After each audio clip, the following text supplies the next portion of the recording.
नमस्कार, आप देख रहे हैं न्यूज 20 इंडिया और मैं हूं आपके साथ सुरेंद्र सोनी।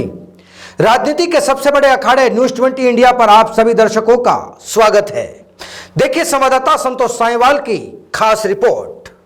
जो हाल दिल का इधर हो रहा है वही हाल दिल का उधर हो रहा है, यानी कि जैसे हालात कांग्रेस पार्टी में मचे हुए हैं ठीक वैसा ही नजारा भाजपा में भी दिख रहा है। बात भाजपा की भी करेंगे, लेकिन उससे पहले बात कर लेते हैं कांग्रेस पार्टी की।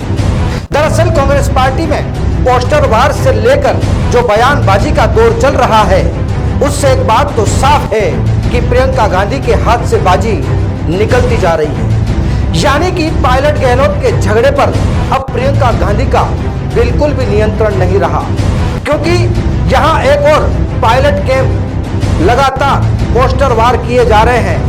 इसी के साथ साथ सोशल मीडिया पर एक मुहिम छेड़ी गई है पायलट के समर्थन में। दिन रात सचिन पायलट का नाम ट्रेंड करता रहा।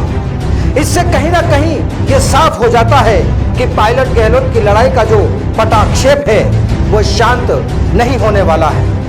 यदि वहीं निर्दलीय की बात करें तो लगातार पायलट पर हमला बोल रहे हैं। वहीं विधायक रामकेश मीणा ने भी पायलट पर हमला बोला है।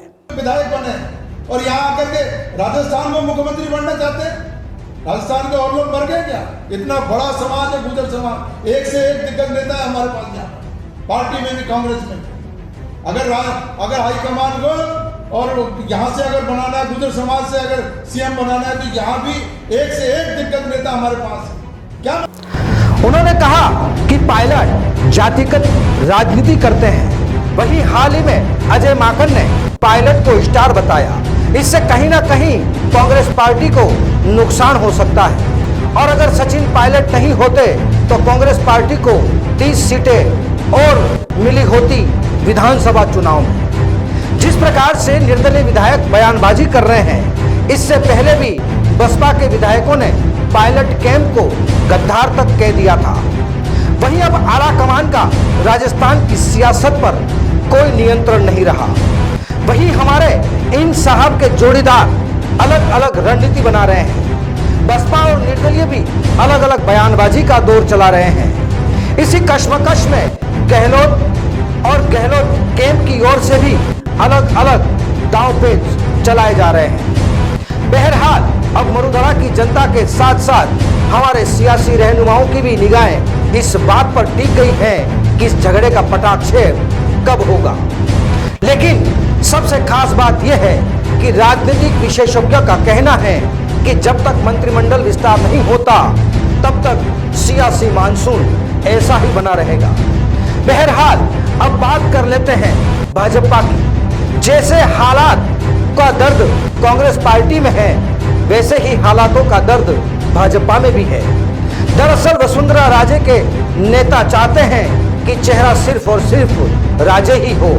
वहीं अगला सीएम का चुनाव राजे के चेहरे को लेकर ही लड़े। वहीं केंद्रीय नेतृत्व ने साफ कर दिया है कि अब आगामी चुनाव किसी भी चेहरे से नहीं लड़ा जाएगा, बल्कि चुनाव परिणाम के बाद ही चेहरा तय किया जाएगा। और ये बयान हमारी माननीय राजे को हरगिज मंजूर नहीं। इसी का नतीजा है कि लगातार राजस्थान भाजपा में जो नेताओं के बयान हैं वो लगातार सामने आ रहे हैं। वहीं प्रदेशाध्यक्ष ने दो टूक जवाब देते हुए कहा है कि जो भी फैसला होगा वो केंद्रीय नेतृत्व ही लेगा। वहीं बीजेपी मुख्यालय पर बैठक भी हुई। तमाम बीजेपी के तमाम रहनुमा मौजूद रहे। बैठक में राजे का चेहरा नजर नहीं आया। वहीं राजे समर्थक नेता बयानबाजी कर रहे हैं। उससे कहीं ना कहीं साफ हो जाता है कि राजे कैंप को डर सता रहा है कि क्या राजे सीएम रेस से बाहर हो गई है।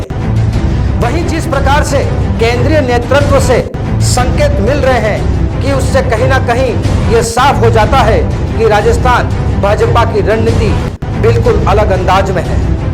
लेकिन सियासी विशेषज्ञों का कहना है कि राजे को यह हरगिज मंजूर नहीं है। राजे कुछ भी करेगी सीएम पद के लिए, किसी भी प्रकार से दांवपेच आजमा सकती है। कुल मिलाकर जो सियासी कश्मकश है वो दोनों ही दलों में बनी हुई है। बहरहाल अब देखना यह होगा कि सियासी तपिश के बीच दोनों ही दल में जो बीच का हल है वो कैसे और कब निकल पाता है, यह देखना भी दिलचस्प होगा। नमस्कार।